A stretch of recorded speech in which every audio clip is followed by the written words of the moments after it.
ರಾಜಕೀಯ ತಿರುವು ಪಡ್ಕೊಳ್ತಾ ಇರುವಂತದ್ದು ಎಸ್ಐಆರ್ ಪ್ರಕ್ರಿಯೆ. ಕಾಂಗ್ರೆಸ್ ಸರ್ಕಾರದ ವಿರುದ್ಧ ಮೈತ್ರಿ ನಾಯಕರ ಎಸ್ಐಆರ್ ಸಮರ ಜೋರಾಗಿ ನಡೀತಾ ಇದೆ. ಎಸ್ಐಆರ್ ವಿವಾದ ಕೇಂದ್ರ ಚುನಾವಣಾ ಆಯೋಗದ ಅಂಗಳವನ್ನ ತಲುಪಿದೆ. ಈಗ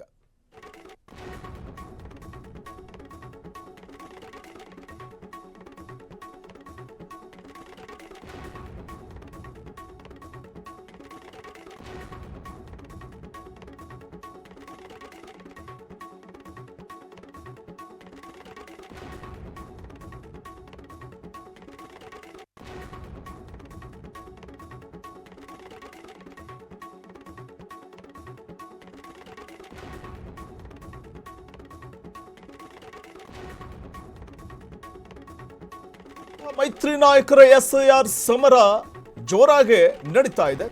ಎಸ್ಐಆರ್ ವಿವಾದ ಕೇಂದ್ರ ಚುನಾವಣಾ ಆಯೋಗದ ಅಂಗಳಕ್ಕೆ ಈಗ ಎಂಟ್ರಿ ಕೊಡ್ತಾ ಇದೆ.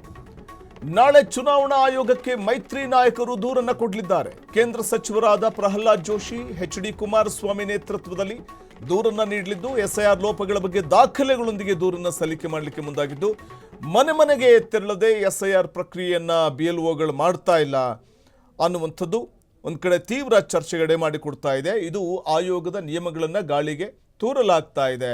ಸಾಮೂಹಿಕವಾಗಿ ಈ ಸಂದರ್ಭದಲ್ಲಿ ಎಸ್ಐಆರ್ ಪ್ರಕ್ರಿಯೆ ನಡೆಸಲಾಗ್ತಾ ಇದೆ. ಕಲ್ಯಾಣ ಮಂಟಪದಲ್ಲೋ ಅಥವಾ ಮಸೀದಿ ಮುಂಭಾಗದಲ್ಲೋ ಅಥವಾ ದೇವಸ್ಥಾನದಲ್ಲೋ ಈ ರೀತಿಯಾಗಿ ಸಾಮೂಹಿಕವಾಗಿ ಅರ್ಜಿಯನ್ನು ಭರ್ತಿ ಮಾಡುವಂಥ ಒಂದು ಪ್ರಕ್ರಿಯೆ ನಡೀತಾ ಇದೆ.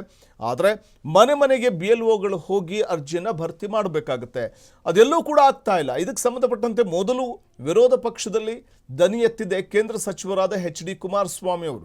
ತಮಗೆ ಬಂದಂಥ ಮಾಹಿತಿಗಳು, ಫೋಟೋಸ್ಗಳು, ವಿಡಿಯೋಗಳು ಅದೆಲ್ಲವನ್ನು ಕೂಡ ಮಾಧ್ಯಮಗಳ ಮುಂದೆ ಪ್ರದರ್ಶನ ಮಾಡಿದ್ರು. ಬಿಎಲ್ಒಗಳು ನಡ್ಕೊಳ್ತಾ ಇರುವಂಥ ರೀತಿ, ಇದ್ರ ಬಗ್ಗೆ ನಾನು ಕೇಂದ್ರ ಚುನಾವಣಾ ಆಯೋಗಕ್ಕೆ ಹೋಗಿ ದೂರನ್ನು ಕೊಡ್ತೀನಿ ಅನ್ನುವಂಥದ್ದನ್ನು ಕುಮಾರಸ್ವಾಮಿ ಅವರು ಹೇಳಿದ್ರು.